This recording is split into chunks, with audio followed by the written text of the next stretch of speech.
Ito na mga kasikap yung inaabangan ng lahat. Ang bilis nilang natapos yung platform na gagawing coping beam. So nakikita nyo naman, napakalaki. Dalawang lane po yan, north and southbound. At ito na yung side view ng coping beam na ginagawa dito. Binubuo sa ilalim ng LRT2. So ayan yung pile cap oh.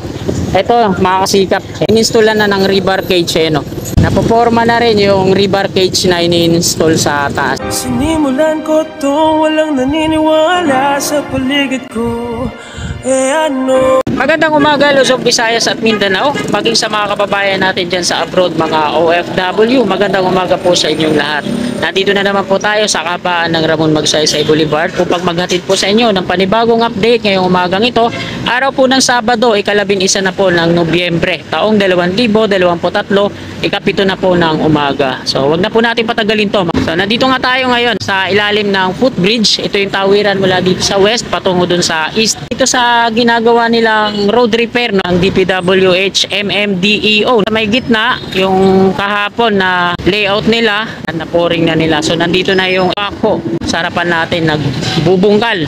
At ito na yung pavement na titirahin niya.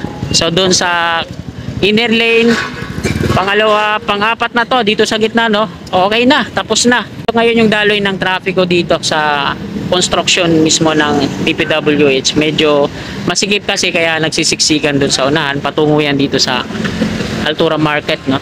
Diretso doon, patungong Quiapo. So yung sakayan ng mga jeepney, dito na sila sa may bandang gitna. Isa din to sa nagdudulot ng trapiko dito kasi dito na yung mga mananakay sa may bandang gitna, nag-aabang ng mga jeepney at dito na rin humihinto yung mga jeepney. So diretso na po tayo sa NLEX connector. Tara, let's go!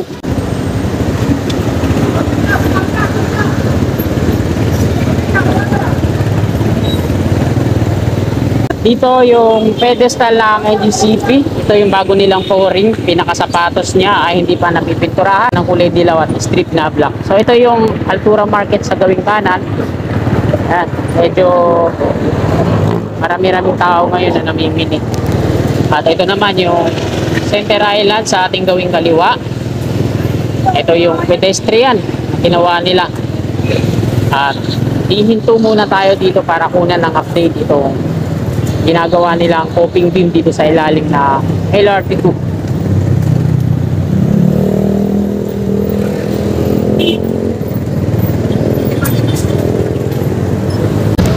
So dito muna tayo kukuha ng video. Ito yung magsaysay entry.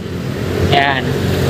Papasok dito sa kanan, dire-diretso doon, mga siguro mga 200 meters pa yung layo bago yung rampa doon sa likod na bahagi ng kapilya ng Iglesia ni Cristo. At ito naman dito sa gilid, papakita ko sa inyo, medyo nagle-layout sila para sa gagawan ng kanal.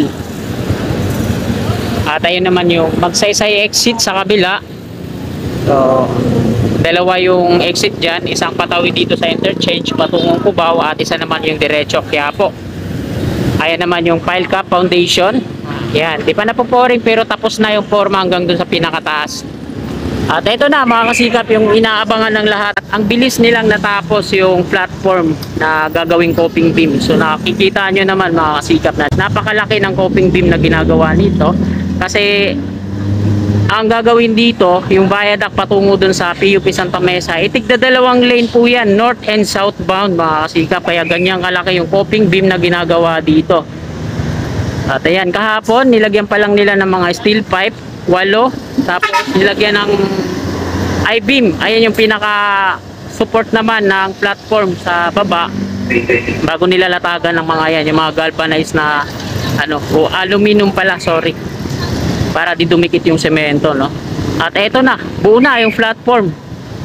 Medyo may konti na lang ginagawa dyan sa taas, pero halos katumbas na dun sa kabila. Buo na mga kasikap. Lagay ng traffic ngayon, eto na, siksikan na. Ito yung interchange. Medyo masikip pa sa ngayon pero aliwalas pa yan pag natapos na tong New Santa Mesa interchange. Kung nalinis na, na-clearing na, no? Iikot na po tayo, doon naman tayo mag-update sa eastbound mga kasikap. So hanapain natin. Tara, let's go! So ito yung magsaysay exit. Ayan, may nag-exit na truck van, tracking. Ito yung Center Island. At hati yung mga empleyado nila. Yung iba nandito sa may ginagawang paglalagay ng mga forma sa pile cap foundation na yan. At diretso tayo sa may Foresa Street, dyan sa ilalim ng LRT2, at yan ako mag-turn muli. So shoutout sa mga kasikap natin na papasok na ngayon sa kani-kaniyang mga pinagtatrabahuan. Ingat-ingat po tayo, no? At sa mga estudyante, lahat magtutungo na ngayon kung saan man sila pupunta, magbibiyahe. Yan. Ingat-ingat po tayo lagi.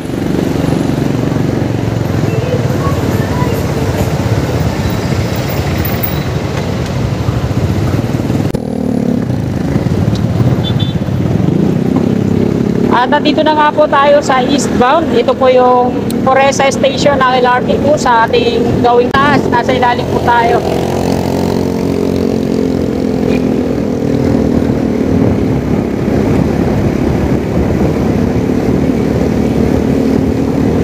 At nandito na tayo sa mismong site.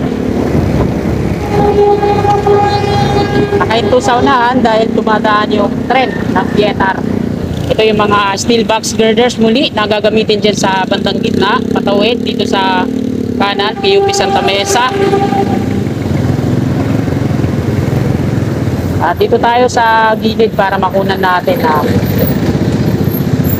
malapit lang pala yung distance, mga kasikap, ng dalawang pier, gitna at saka dito sa kanan. Dalawang lang ata ito po. Dalawang steel box girders pag pinagdugtong, o tatlo. Hindi ako nagkakamali. So dito muna tayo. So umpisa natin dito sa ating kaliwa. Hilera ng mga pile cap foundation. So ayan yung pile cap dito sa interchange. Diretso na yung forma hanggang dun sa taas. Pero hindi pa siya napoporing, no? So ito naman yung dulo ng NLEX connector. At ito na yung side view ng coping beam na ginagawa dito, binubuo sa ilalim ng LRT2. So sa mga nagsasabi na hindi daw kakasya yung malaking truck at maliit yung vertical clearance niya sa taas, ayan, nagkakamali po tayo ng inakala. Napakataas po ng vertical clearance niya sa taas. So kahit isang tracking at isang kotse yung pagpatungin, di pa aabot dun sa taas. Kaya shoutout po sa mga kasikap natin na pati ako, inaakala ko din kasi na maliit yung yung vertical clearance sa taas, pero napakalaki pala. So nakuna na natin diyan, diretso na tayo dito sa kabila.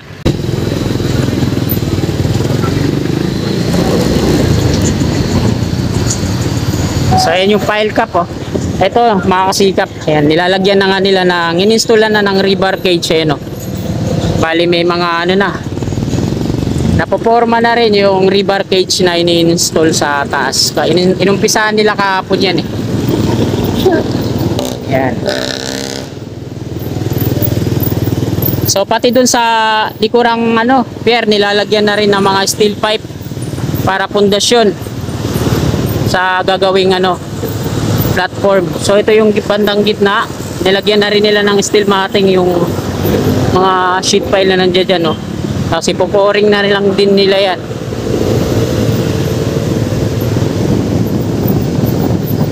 So nandito na tayo sa may footbridge. Galing tayo kanina doon tayo nag-start ng ating vlog. At nandito na ulit tayo sa tawid sa east. Ayan mga kasikap, dito na po nagtatapos tong video na to. Update natin ngayong umaga, araw po ng Sabado, ikalabinisa na po ng Nobyembre taong 2023, ikapito na po ng umaga. So magpapaalam na po ako. Maraming salamat po sa patuloy niyong suporta sa aking munting YouTube channel.